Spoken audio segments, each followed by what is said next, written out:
Shalom. Welcome to Hebrew Bible Secrets. This is Rabbi Beaton reading from the book of Revelation and starting at chapter 20, verse 1. 1. And I saw a messenger come down from the Shamayim, from the heavens, having the key of the bottomless pit, and a great chain in his hand. 2. And he laid hold on the dragon, that old serpent, which is the devil and Satan, and bound him 1,000 years. 3. And cast him into the bottomless pit, and shut him up, and set a seal upon him, that he should deceive the nations no more, till the 1,000 years should be fulfilled, and after that he must be loosed a little season. 4. And I saw thrones, and they that sat upon them, and judgment was given to them. And I saw the souls of them that were beheaded for the witness of Yahushua, Jesus, and for the word of Yahweh, and which had not petitioned the beast, neither his image, neither had received his mark upon their foreheads, or in their hands, and they lived and reigned with Messiah 1,000 years. 5. But the rest of the dead lived not, until the 1,000 years were finished. This is the first resurrection. 6. Beneficial and set apart is he that has part in the first resurrection. On such the second death has no power. But they shall be Kohanim priests of Yahweh and of Messiah, and shall reign with him 1,000 years. 7. And when the 1,000 years are expired, Satan shall be loosed out of his prison. 8. And shall go out to deceive the nations which are in the four corners of the earth, Gog and Magog, to gather them together to battle, the number of whom is as the sand of the sea. 9. And they went up on the breadth of the earth, and surrounded the camp of the Kadoshim, the set-apart saints, about, and the beloved city, and fire came down out of Shamayim, out of the heavens, and devoured them. 10. And the devil that deceived them was cast into the lake of fire and brimstone, where the beast and the false prophet are, and shall be tormented day and night, forever and ever. 11. And I saw a great white throne, and him that sat on it, from whose face the earth and the Shamayim fled away, and there was found no place for them. 12. And I saw the dead, small and great, stand before the throne, and the scrolls were opened, and another scroll was opened, which is the scroll of life. And the dead were judged out of these things, which were written in the scrolls, according to their deeds. 13. And the sea gave up the dead, who were in it, and death and Sheol handed over the dead who were in them, and they were judged every man according to their works. 14. And death and Sheol, hell, were cast into the lake of fire. This is the second death. 15. And whosoever was not found written in the scroll of life was cast into the lake of fire. So there ends chapter 20. So let's have a look and see what footnotes are in chapter 20. So we have, the first footnote is verse 3. And cast him into the bottomless pit, and shut him up, and set a seal upon him, that he should deceive the nations no more, till the 1,000 years should be fulfilled. And after that he must be loosed a little season. So let's have a look at this word, a little season, or season. This 1,000-year period is yet to come. So we know this hasn't happened yet, so we still, we've got a time period for that, and that won't be until after the reign of Messiah, loosened a little season. So Satan will have another time period to obviously deceive peoples of the earth. So that's what it means to be loosed a little season. Again, so let's have a look at the next footnote, which is verse 4. And I saw thrones. 4. And I saw thrones, and they sat upon them, and judgment was given to them. And I saw the souls of them that were beheaded for the witness of Yahushua, Jesus, and for the word of Yahweh. So let's have a look at this word Yahweh. The same people they beheaded will judge those who beheaded them. So Yahweh will give the power over to those who were beheaded, and they will judge those who beheaded them. Okay, so let's have a look at the next footnote. So verse 5, but the rest of the dead lived not. Okay, let's have a look at this, lived not. So manuscripts omit the word again. So it should be the rest of the dead lived not again. Okay. So the next footnote is also lived not until the 1,000 years were finished. This is the first resurrection. So let's have a look at this word resurrection. Many Christians will not be raised in the first resurrection, as they lived anti-Torah, lawless lives and were disobedient to Yahweh. So those who do not return back to the commandments will be seen as lawless and disobedient to God. So this is why it's imperative for you to return back to the commandments, to keep the Sabbath, keep the holy feasts of God, and do all the other things you are required to do. Paying tithes, giving offerings on the feast days, also being circumcised, and for your sons to be circumcised, and all the other offerings that need to be made. So this is what it means to, if you're not doing these things, you will be looked upon as lawless and disobedient to Yahweh, to God. Okay, let's have a look at the next footnote, which is in verse 6.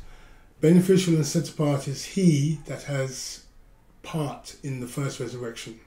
Okay, first resurrection. Let's have a look at this. The first resurrection is for those who guard and obey the Torah of Moses. So those of us who are keeping the commandments, which I just spoke about, the Sabbath, the holy feasts, bringing offerings on the holy feast days, paying tithes to the Kohen, Rabbi Simon Altaf, and making all your other offerings, obviously being circumcised, and for your sons to be circumcised. This is what it means for those who will be in the first resurrection. Because why? Because they guard and they obey the commandments, the Torah of Moses. So if you're not obeying the Torah of Moses, then obviously you will not make it. Okay, let's go to the next footnote. Excuse me.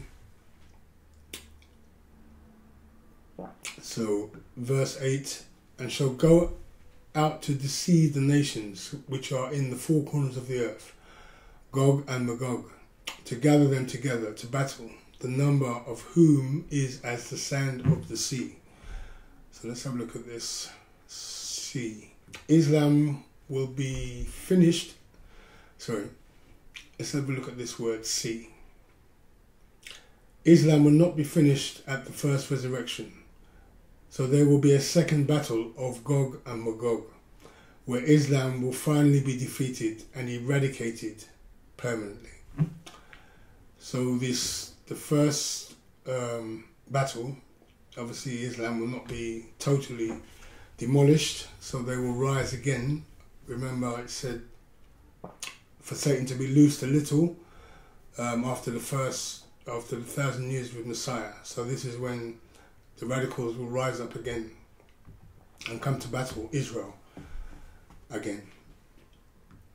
Okay, let's have a look at the next footnote, which is verse 9. And they went up on the breadth of the earth and surrounded the camp of the Kadoshim, the set-apart saints, the ones who were keeping Torah, about, and the beloved city, and fire came down out of the Shamayim, out of heaven, and devoured them. So fire came down. So we've got a footnote next to the word down. The manuscripts miss from Elohim. So fire came down from Elohim. Okay? So the next footnote we have is in verse 10.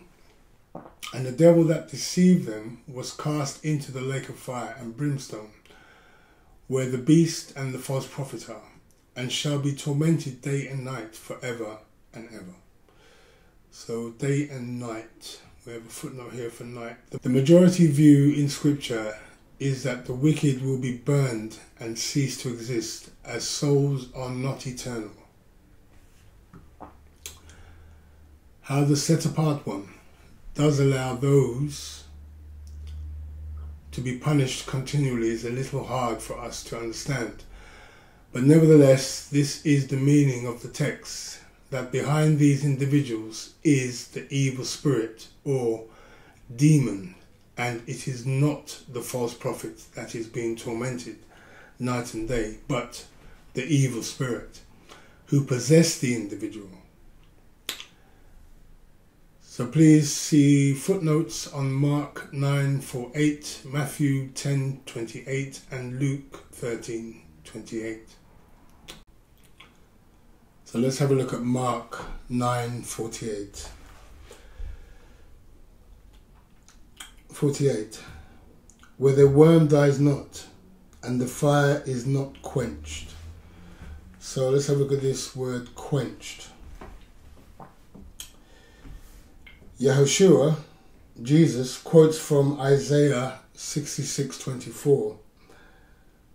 When the end judgment is done, the souls of the wicked ones will be destroyed, and there will be cessation of life. The Hebrew word in Isaiah 66:24 shows us these are dead corpses or bones of the dead.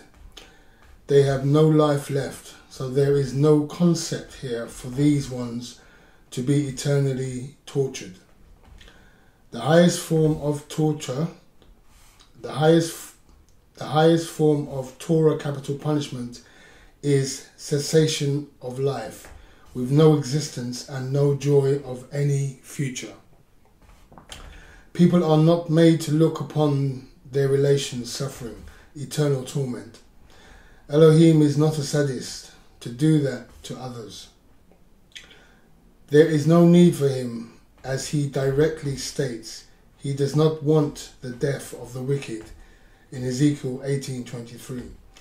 While the evangelists are obsessive about everlasting torture, which is reserved only for the rebellious Malachim, the rebellious angels, and a few other select wicked individuals that will eventually also come to cessation. The torment of the devil will continue. The fire that consumes, as in Ezekiel 20:47, would burn and reduce to ashes. It does not leave trees whole to be continuously be burning. Neither do humans. They are consumed and reduced to ashes, where the righteous can view them with pity and without contempt. Sad is the existence of such people. There is no Torah law for an everlasting conscious torture of individuals.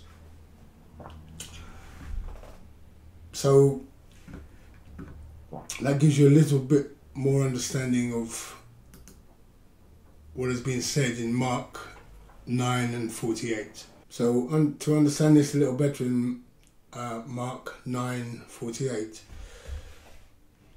If you can understand, if the souls are being, obviously, have been tortured for 11 months and then they are held in the holding cell for 1,000 years till after the reign of Messiah, then those souls will be given the chance again to obviously to keep the Torah.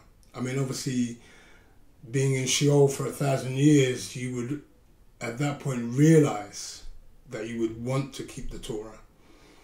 You know, you wouldn't want to go back to Sheol again after being given a second chance.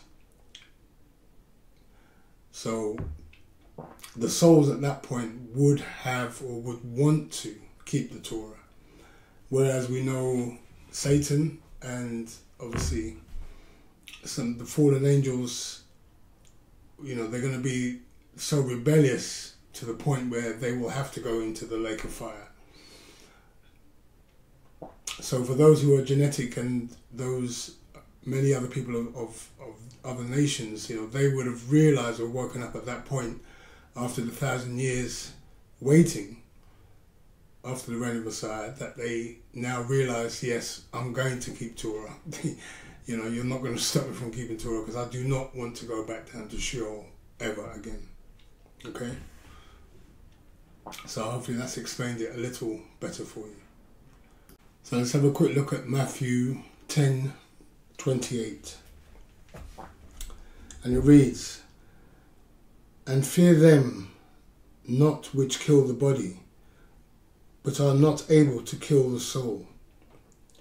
But rather fear him which is able to destroy both the soul and the body in Sheol." So let's have a look at the word Sheol here, because we have a footnote here for Sheol. And it reads, "When the rebellious Malachim, the rebellious angels, demons and the devil will be thrown into the lake of fire for eternal conscious, everlasting punishment, according to Revelation 20:10. They will suffer forever. In reality, the soul of every human being, unless it is a redeemed soul, it is not eternal and will not be allowed to live. The Torah commands capital punishment, which is death. So in likeness, the capital punishment for the soul after torment in Sheol is destruction or cessation of life. The soul is clothed with eternity only if you adhere to the Torah covenants. The one verse which speaks about eternal conscious torture is Revelation 14:10 for some individuals, and it is also open to debate since there is no second witness. The demon controlling the beast would be eternally cast and punished for humans, but humans would burn to ashes. Humans are not punished in hell forever. So as you can see, this is giving you a little bit more understanding about Sheol and obviously where the souls go. So ideally, in order for you to avoid torment and torture, you obviously want to be in the first resurrection, you know, because then you won't have to go through the second judgment.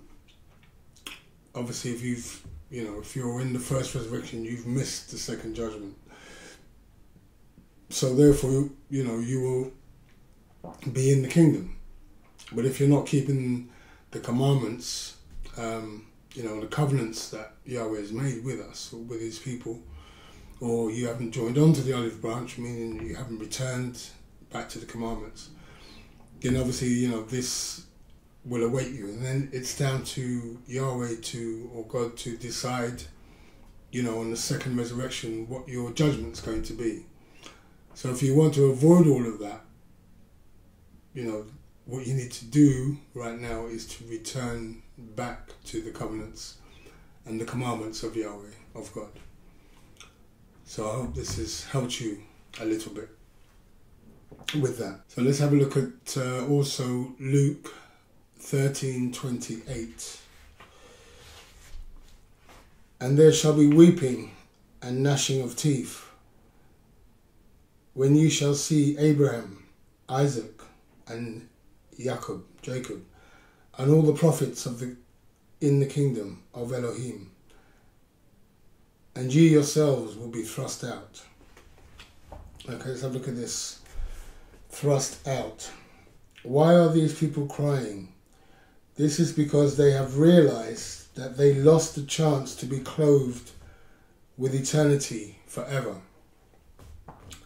But instead, they will be burned and incinerated, and they will have no more conscious existence. The traditional view of Christianity of eternal consciousness and continuous torture is incorrect for humanity being judged. This is because it does not take into consideration Elohim's side of mercy and justice. Also, the view is Platonist, Greek theology, and not biblical. Some individuals are marked for everlasting punishment, but they are few, and it is probable that they will eventually burn and incinerate also. While the majority of the transgressors will be put to death and simply cease to exist as people, their souls will not have an eternal state, so to speak. So we also have to understand, Elohim is, he's going to be merciful in many, many cases. He's not just going to bring those of the second resurrection or the second judgment straight to the lake of fire. Obviously, he was going to give many of you a chance. Those of you who haven't returned, especially those who are genetic. But those who obviously, who realize now they want to return back to the Torah and keep the commandments, Hashem will give them, a chance and be merciful with them. So, it's not to say that everybody's going to the lake of fire. People will be given a chance. Hashem will show mercy. So I hope that has helped you as well slightly. But obviously the idea is, for you to have eternity with Hashem, to be in the kingdom, is to return now back to the commandments before Messiah returns. Because if you're doing these things when Messiah returns, obviously you are going to enter into the kingdom and be, in the kingdom when Messiah reigns. But if you are not doing these things and you've left it,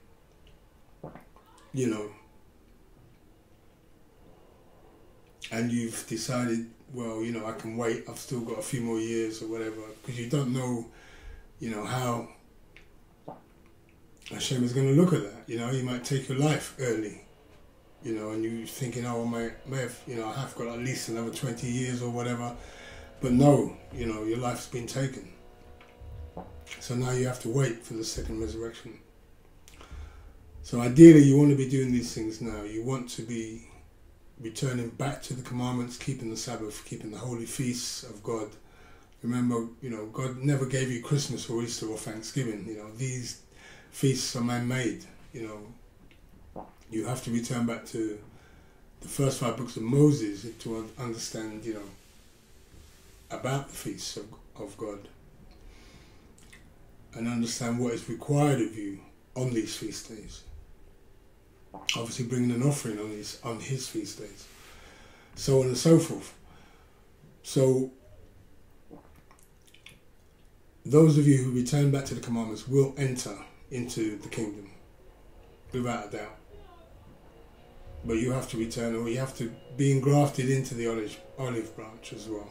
So you, even if you're not genetic, you still, will enter the kingdom if you, graft yourself, come back,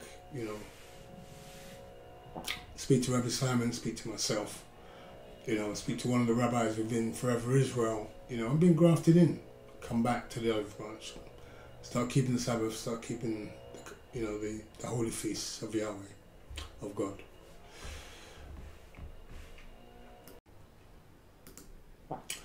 So let's have a look at verse 12. And I saw the dead, small and great, stand before the throne.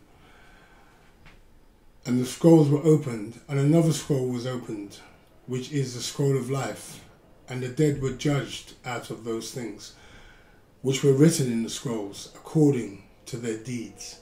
So let's have a look at the throne. And the scrolls were opened. So the throne, which reads, manuscripts have the throne, not Elohim, as a reading. So let's have a look at the next footnote. According to their deeds. So this word deeds, let's have a look at this. Some of the dead who have never heard of the Torah or Yahweh will be judged by their deeds, because Yahweh is righteous. Here, Christians who are disobedient will also be judged, who will not be raised for the first resurrection.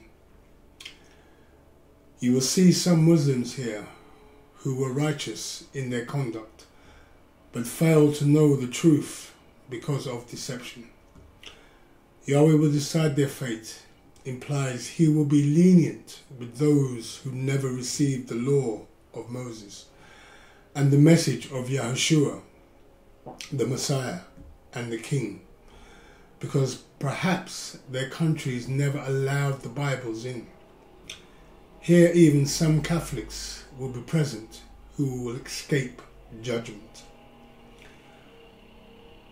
So this is telling you, you know, it's time now to wake up. You know, you have to be thinking about these things now. You have to be thinking about keeping the commandments. Because here it's telling you, you know, Christians who are disobedient will also be judged, who will not be raised for the first resurrection. So, I mean, do you really want to take that chance? And, you know, the Father is also saying here, look, some Muslims who never received the word obviously will be judged leniently. So those of you who have received the word or have heard of the teachings, you know, and that you must return back to the commandments and you don't, then you've only got yourself to blame. You know, because, you know, what's going on here is that, you know, this is time now for you to wake up and to return back to the commandments. Otherwise, if you play about with this and you decide, you're in and you haven't, you're in the kingdom and you haven't returned back to the commandments, then you obviously run the risk of not entering the kingdom, and you will only have yourself to blame. Okay, let's have a look at the last footnote, if we have one, which is verse 13. And the sea gave up the dead who were in it, and death and Sheol handed over the dead who were in them, and they were judged every man according to their works. So, and death and Sheol, let's have a look at this word Sheol. So for that we have, see the footnote Luke 16 and 20. So the pain is real for the dead who are wicked. So if you go back to my testimony and teaching of what is Sheol and how to avoid it, you will understand what the pain is of those who actually go to Sheol. So there I have giving you a teaching or understanding about what is Sheol and how to avoid it. So the pain is real for the dead who are wicked, who do not return back to the commandments. We know that some of the Hebrew people called Abraham father, but they did not live to obey Yahweh's Torah. They did not bother to guard the commandments as they should, and Yahushua rebuked them. This discourse can be read in John chapter 5. So again, those who, didn't listen or, were not listening to return back to the commandments, this is about Sheol as well. Sheol is going to be waiting for those who do not return back to the commandments and keep Yahweh's laws and his statutes. This is, for those of you who believe you can enter the kingdom without returning back to the commandments. Even Yahushua, Jesus, has rebuked them that didn't or were not keeping the commandments. So if you want to enter into the kingdom, you must be keeping the commandments. Okay, this is Rabbi Jeremy Beaton saying thank you for watching, and I hope to see you on the other side. Thank you for watching. Shalom, shalom.